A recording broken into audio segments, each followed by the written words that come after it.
Hey, I'm Jonathan Sewell Sales at Mitchell Mazda on the Boulevard in Enterprise, and I'm standing with the 2021 Mazda CX-3.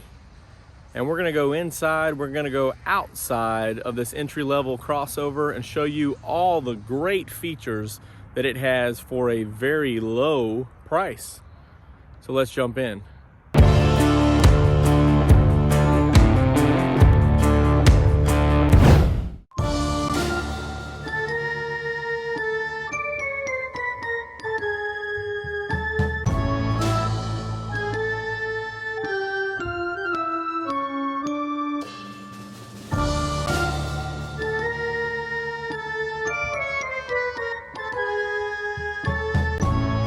All right, starting up front, this is more of like the Heritage grille. However, now we of course have the iActive Sense standard, since we've gone to just one trim on this vehicle, which is the Sport.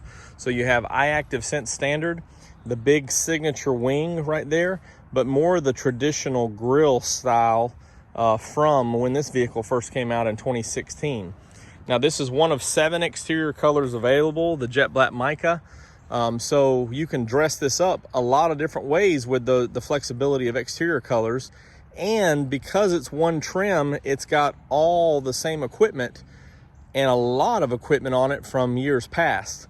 So we'll get to a lot of that stuff on the inside. What I wanted to talk about is some of the additions for 2021. So with this upgraded logo here, you have upgraded Smart City brake support, which will increase pedestrian detection in day and nighttime. Also, probably has to do with the camera there. You also have updated light sensitivity for your automatic headlamps. So just getting better all the time. A couple of other things that we'll talk about as we go around the back of the vehicle is the upgraded emblems to the new Mazda logo. But just getting a straight on look here, you see that we've got these little amber lights here, which are your blinkers. And then you have these nice big headlights on either side. So very aggressive with this projector beam, great visibility. And again, for this to be the entry level crossover right now, it does have a lot of equipment and a lot of style. So this is kind of in between the fender flare there. It's kind of in between the CX-30 and the CX-5. Of course, you have a nice alloy wheel, which is the same style they've had since they've came out. These are 16-inch wheels. No, I'm sorry, they're 16-inch wheels. I thought I remembered that correctly. And very bright finish. Looks really good in contrast with all the different colors that you have available. As we go around here on the side, you do see this turn signal indicator right here in the side mirror. And also,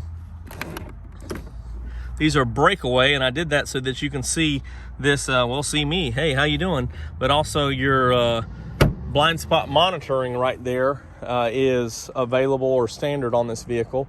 You can see this one does have a little bit of body lines. So this is kind of that old styling before it really jumped into Kodo, since these came out kind of as that next step up from a Mazda 3. So this one has not yet the same Kodo elements, which is why it's kind of kept the same grille. Also, just this nice little line here as it comes is very stylish for this entry level. Here's the new emblems that you see here with the CX-3. This one has the Skyactiv G 2-liter, which is 148 horsepower, but you also have the very nice dual exhaust with the bright finish on the end, so it ties in well. And this being jet black, I know it's probably getting a little bit dark back here since the sun's starting to go down, but with it being jet black, those just pop off, which I really love. The emblems up front and rear and the wheels. Also, the shark fin antenna is pretty nice for styling. So you have a very nice roof line, and then it's topped off with that shark fin antenna. Also, as we go around back to the front here, I'm going to pop the hood and take a quick look at this 2-liter. They've kept this 2-liter around, of course, in other countries and on this vehicle. However, then they brought it back to the Mazda 3 in the US. So it's great that we have that availability now and have this tried and true engine that not only helps with the price point of this, but also helps a little bit with the fuel economy. So let's open this up and check it out. Okay, so here's a look at the Skyactiv G Design with this smaller 2-liter. And again, as I was talking about, the horsepower is not as strong. However, you get a 34 rating on the highway. So about 3 miles per gallon better than what you see on the 2.5-liter vehicles. So it's really economical on this vehicle, all the way down from the initial total pricing, the fuel economy, and even the wheel size helps with tire replacement. 16-inch wheels aren't as expensive as 18s, as you see on most of your Mazda 3s and CX-30s. So this is just a great value all the way around. Everything else is set up pretty much the same. So you've got your battery, your fuse or relay box, your air filter, that up there is your brake fluid. Everything else is going to be in a clear container. So you see your coolant here, and your washer fluid kind of heads down off that way there. So this one is, again, the size of this vehicle, 148 horsepower, is just right, and great fuel economy. You can't ever complain about great fuel economy as we see fuel prices climbing back up. So let's jump inside and get a good view of what else you get with this vehicle. I remembered I didn't show you the hat, so I wanted to go over this real quick. So nice long design here right over top of the tag, and then you'll see the lens right here for your backup camera. And this is kind of the same design that we're familiar with on the CX-30, but this one had it first with these plastic trim pieces that would allow a cargo cover. Also a nice light to light it up. As you can see, these are 60-40 split, and you can see the 3 latch positions for the top tethers. And right up here, push those buttons to release those. But looking over the top, you can see that you'll have good visibility, and also you can tell that there'll be good space back there for the rear passengers. So very accommodating for car seats and passengers, and we'll take a look at that when we get inside. One thing I also wanted to show you is this is very unique to all Mazdas, because look, as you can see, maybe you can see, no spare. So there is a spare underneath here. It's another level, so you have 2 tiers of storage, and there's your spare tire and jacks right there. So you have about 3 or 4 inches of a layer of this that you can store some other things underneath. So very unique to other Mazdas that we have. So let's jump inside. All right, that sun's fading fast, but one other addition to the 21 CX-3 is the new key design. So you can focus in on that. So it does have the new key like all the others, with these 3 buttons on the side here. And this one does not have the advanced keyless entry, so you'd still have to unlock it with the key fob to get access. And the only interior available is this black interior, which is pretty dark right now with the sun going down. But you do have power windows and locks, of course, power mirrors. Also, this one now has, which was a 2020 edition, Apple CarPlay and Android Auto. And so it's got a lot of benefits, especially the same steering wheel controls that the other vehicles have. And let's just step in here real quick and see if I can turn on some of these interior lights here. Yeah, there we are. So the same steering wheel design with all of your buttons that you're used to. And here's the Mazda radar cruise control with stop and go feature. So it's got all the latest technology that we have on other Mazdas. Let's crank it up real quick. So you really have this big, bold tachometer right here, which is pretty neat.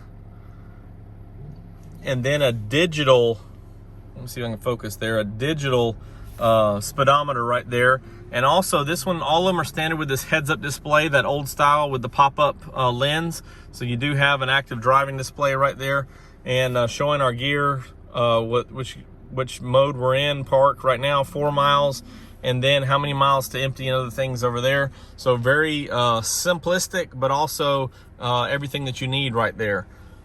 And here's our standard display. So the 6th generation, you do have these applications here that you can see: CarPlay and Android Auto, also fuel economy and vehicle status.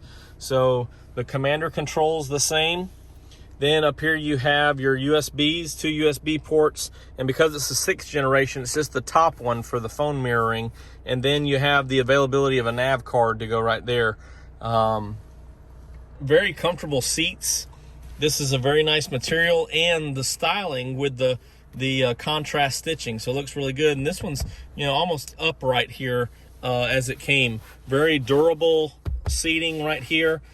You can see the bolsters are very firm and very soft here in the center, and a very deep console over here, or glove box, so you can put a lot of stuff in there all the way down to have a lot of storage. And your console's not really as big, so you have these 3 compartments here that you can put things in, and that's also a drink holder, so you can have different flexibility there to either store things or hold drinks. But it's a nice armrest. Let's take a little quick peek of the back, and it's very, very comfortable for 3 people. Absolutely more comfortable for 2, but the same seat design pops in back there, and we're gonna hop back there and look at the armrest and check out the room. Okay, so the first thing we want to do is take this armrest down, which is again standard on all of them. And you have this nice little cup holder system right here to keep it nice and steady and sturdy. This folds down or pops up, or you can just use it as an armrest. So very comfortable, nice little upgrade here. As you can see, this seat's rather far back, and I've got my legs on either side of it, which would not be able to be comfortable with shutting the door over here. But this seat's pretty far back. That's one of the biggest improvements, if you want to call that, on the new chassis, is that it does allow for a little more leg room. Of course, if you had this seat back up more like this one, you'd have plenty of room for your knees. And of course, you can slide it up a little bit. I did not mention, but these are a 6-way manual seat over here. So again, can get comfortable and positioned right, but not going to have any power or any electric seats. I think that covers it on this vehicle. The only thing left is to talk about the price, and I'll try to pop out there as we close and show you how much it all cost. Okay, the lights were starting to come on, so I thought I'd pull it up a little bit just so you could see it a little bit more clearly, even though it's just a kind of a cool LED light. But here is the 2021 Mazda CX-3, and here's a kind of look at the shadow side of it. But the window stickers up here, did want to cover the price. I don't know if we'll be able to focus on there. Oh yeah, we can see it. It's $21,740 as equipped. So of course the jet black mica does not have a upgrade premium paint charge. So if you went with the Soul Red Crystal, the Machine Gray, or the Snowflake White Pearl, it would be an upcharge, which all 3 of those are differing, starting at $395, $495, and $595 for the Soul Red. So it just depends on which colors. Of course, the jet black, the ceramic, the eternal blue. Let's see, how many is that? 6. I'm missing one somewhere. But all of those would be the same charge as the same total as the jet black. If you have any questions or comments, you can always drop them below, or call or text me at 334-718-0504. I'm Jonathan Sewell Sales at Mitchell Mazda on the Boulevard in Enterprise. And here's the entry-level crossover, also the least starting price, base MSRP for a Mazda crossover, and mostly the lowest priced Mazda of any inventory in stock. So come check it out. It's a great vehicle, great fuel economy, low price, low maintenance cost, tires, fuel, all those things. So come check it out. Upgraded safety features, upgraded convenience and technology. It's the car for you. And whether you choose the CX-3 or any crossover, They're all gonna be fantastic, all gonna be supported by the 3-year, 36,000 mile bumper to bumper warranty here in the US, 5-year, 60,000 powertrain. And whether it's this cute vehicle or any of the Mazda line, I really can't wait to see you in one, these Mazdas.